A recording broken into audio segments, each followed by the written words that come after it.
Imagina despertar y descubrir que tu esposo nunca regresó de una reunión simple. Ahora imagina lo que Rosa Calderón encontró cuando tocó esa puerta. Eran casi las 8 de la mañana del domingo cuando Rosa irrumpió temblando en la comisaría de Puerto Zárate. Su esposo, Héctor Luján, había desaparecido. Comerciante de ferretería 47 AU, los hijos. Salió la noche anterior para cerrar un trato rápido. Vuelvo en un rato, le dijo, no volvió. Héctor había ido a Los Soces, una urbanización tranquila, donde un joven ofrecía vender herramientas usadas. Negocio común sin señales de alarma. Rosa esperó 1 hora.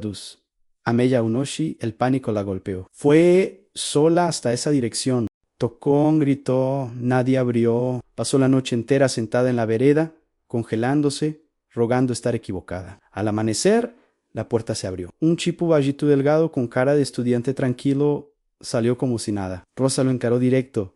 ¿Dónde está mi esposo? El hombre la miró sin parpadear. No sé quién me habla, mintió mal, demasiado mal. Rosa corrió a la policía. 2 agentes regresaron con ella, pero sin orden judicial solo podían esperar afuera. Horas después, el mismo sujeto salió con una mochila al hombro. Santiago Rios, 26A, los estudiantes de medicina. Admitió que sí, que Héctor había estado ahí, pero que ya se había ido. Los policías entraron. Lo que encontraron los perseguiría para siempre. El cuerpo de Héctor estaba tirado en el comedor, cráneo destrozado, soga apretándole el cuello, sangre en las paredes, en la mochila de Santiago un martillo, un cuchillo largo, una lima metálica, todo listo, todo calculado. Los vecinos empezaron a apedrear el patrullero. Santiago salió esposado, sin bajar la mirada. Sí, Dora, sin temblar. Y entonces, mientras le leían sus derechos en la comisaría, dijo algo que paralizó la sala completa. No es el primero, nadie imaginó lo que vendría después, porque el cuerpo en ese comedor era solo la punta, y lo que Santiago confesaría en las próximas horas haría que Puerto Zárate nunca volviera a dormir tranquila.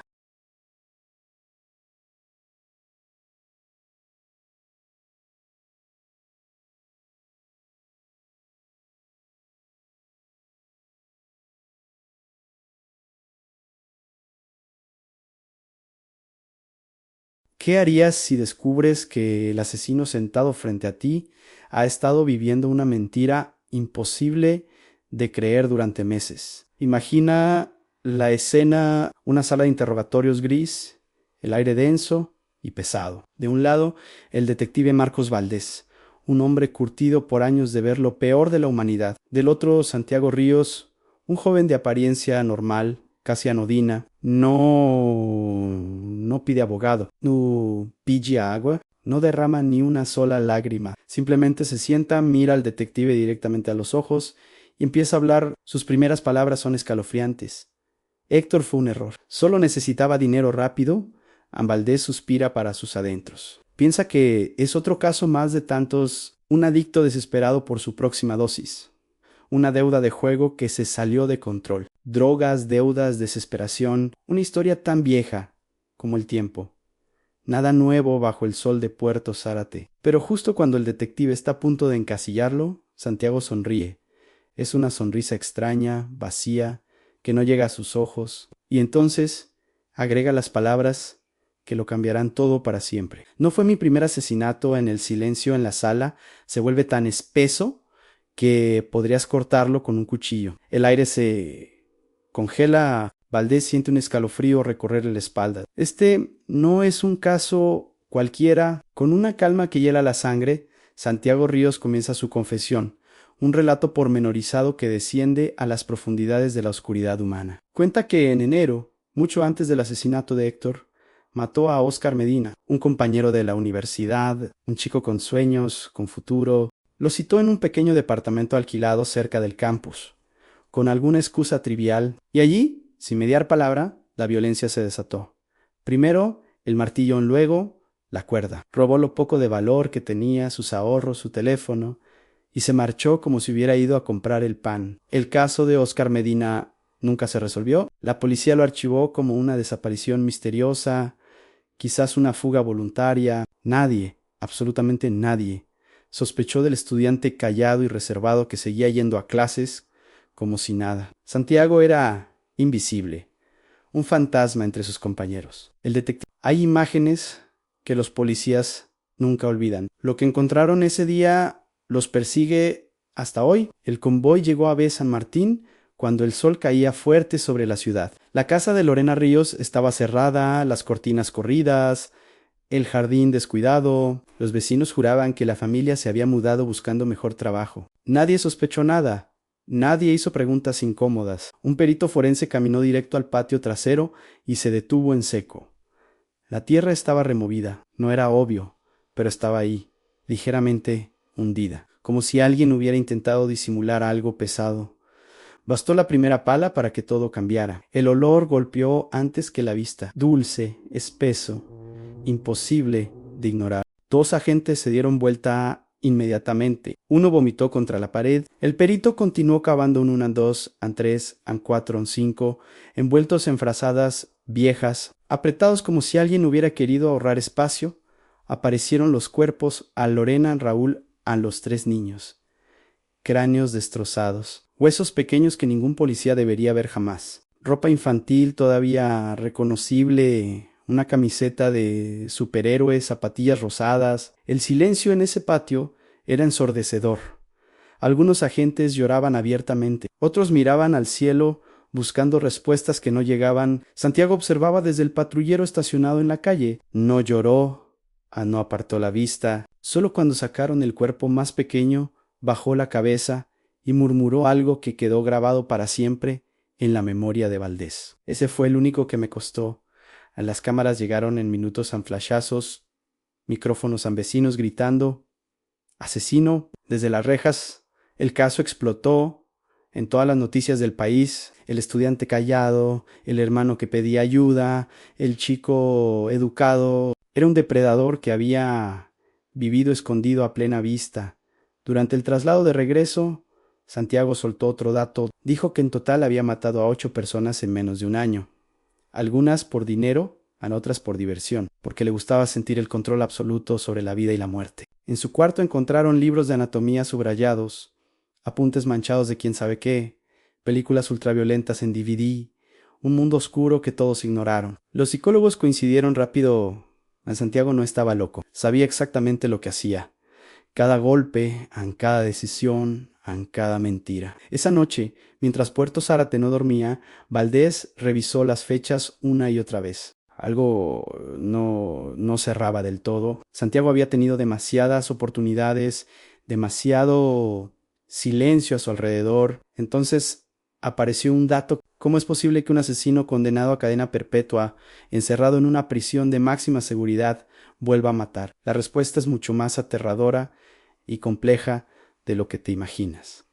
Vamos a retroceder un poco. El juicio de Santiago Ríos fue un trámite. Escuchó su sentencia, cadena perpetua, con la misma expresión vacía con la que había confesado haber asesinado a 8 personas. No mostró remordimiento, no parpadeó. La sala estaba llena de familias destrozadas, periodistas luchando por la mejor foto y jueces con el cansancio pintado en la cara. A él nada de eso pareció importarle. Lo enviaron al penal de alta seguridad de Piedras Negras, un lugar antiguo, húmedo, donde el eco de los gritos y los portazos nunca se apaga. Un sitio diseñado para aplastar el espíritu humano lentamente, día tras día. Pero Santiago no era un preso común. Dentro de esos muros aprendió una lección fundamental en las reglas.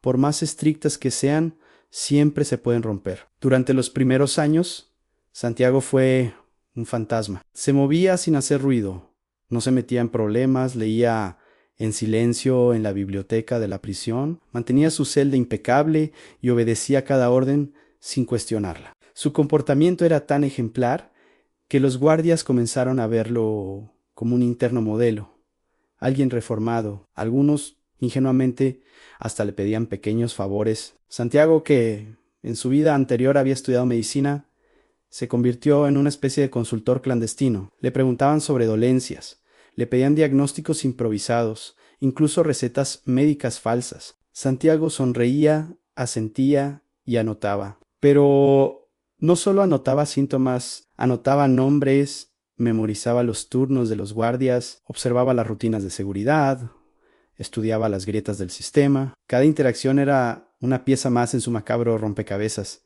Con el tiempo, su buena conducta le valió un traslado. Lo movieron a un pabellón más blando, uno reservado para primerizos y convictos por delitos menores. Las autoridades lo consideraban un caso de éxito. Estaba medicado, controlado, aparentemente reformado, un error fatal, porque Santiago no había perdido su impulso asesino. Simplemente lo había puesto en pausa, como un depredador que espera pacientemente el momento perfecto para atacar, y ese momento estaba cada vez más cerca. El 1 de agosto, a media tarde, ocurrió algo que nunca debió pasar.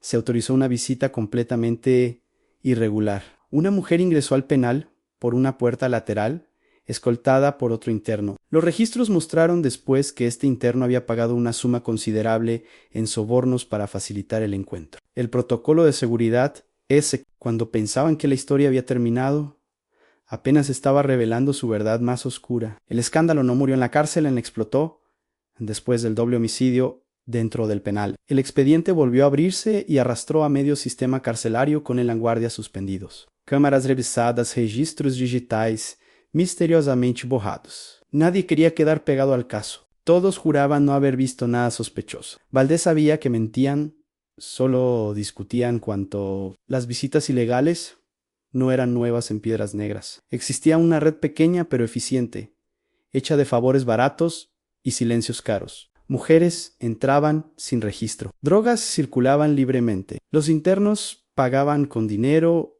información o simplemente callándose la boca. Santiago Ríos no creó ese sistema corrupto. Simplemente lo estudió, lo entendió y lo explotó con precisión quirúrgica. Los forenses confirmaron lo peor: a la mujer asesinada estaba embarazada de 3 meses. El dato cayó como bomba en los medios. Afuera, las familias de las víctimas exigieron justicia real. La prensa pidió cabezas. Adentro de Openau, el director renunció con lágrimas falsas. Nadie fue preso. Nadie firmó una sola responsabilidad. Valdés entrevistó a guardias uno por uno durante semanas, miradas bajas, frases caucadaus, miedo palpable, hasta que un suboficial se quebró completamente. Habló de sobornos semanales de puertajús que accidentalmente quedaban abiertas, de listas de visitas falsificadas, con nombres inventados. Dijo algo que Valdés nunca olvidaría en Santiago. Observaba todo desde su celda impaciente, como quien espera su turno en una fila.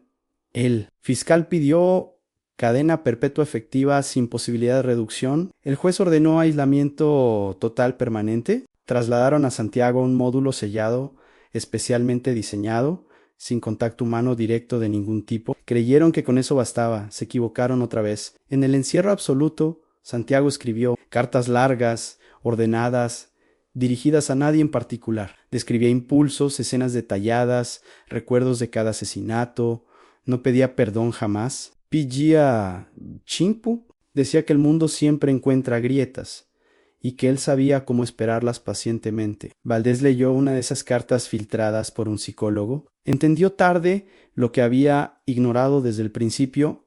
El verdadero peligro no era darle libertad a Santiago. Era la indiferencia del sistema. Años después, el caso dejó los titulares y se volvió anécdota oscura. Los nombres se borraron de la memoria pública. Imagínate un mundo donde las reglas no aplican para todos por igual. Un lugar donde el poder y el dinero pueden torcer la justicia hasta hacerla irreconocible. Hoy no vamos a hablar de una película de ficción, sino de una historia real que supera cualquier guión de Hollywood. Una historia de crimen, corrupción y, sobre todo, de un monstruo creado por el propio sistema que debía controlarlo. Nuestra historia comienza en una ciudad bulliciosa, llena de sueños y oportunidades, pero bajo esa superficie brillante se escondió una red oscura de influencias y pactos secretos. En el centro de todo, un hombre. Al principio no era más que una pieza pequeña en un engranaje mucho más grande. Un funcionario de bajo nivel, un policía con ambiciones, un empresario con pocos escrúpulos, alguien que aprendió muy rápido que para subir, a veces hay que ensuciarse las manos.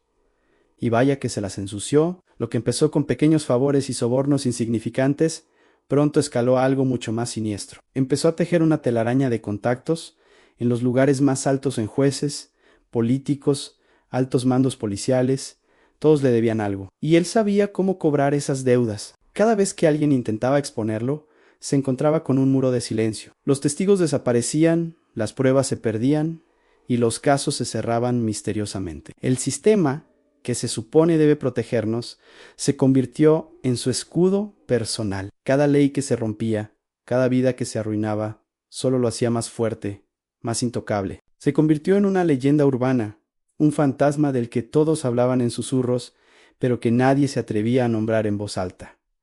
Él no nació siendo un monstruo, fue esculpido, moldeado y alimentado por la apatía y la corrupción de aquellos que miraron para otro lado. Pero toda historia, incluso la más oscura, tiene un punto de quiebre. Un grupo de periodistas valientes, de esos que todavía creen en la verdad, y un puñado de oficiales honestos que se negaron a vender su integridad, decidieron que ya era suficiente. Sabían que se enfrentaban a un gigante, a un enemigo con tentáculos en todas partes. Era una batalla de David contra Goliat, pero esta vez la honda no era una piedra, sino la información. Comenzaron a unir las piezas, a seguir el rastro del dinero, a encontrar a las víctimas que por fin se atrevieron a hablar. Documentaron cada extorsión, cada amenaza, cada abuso de poder,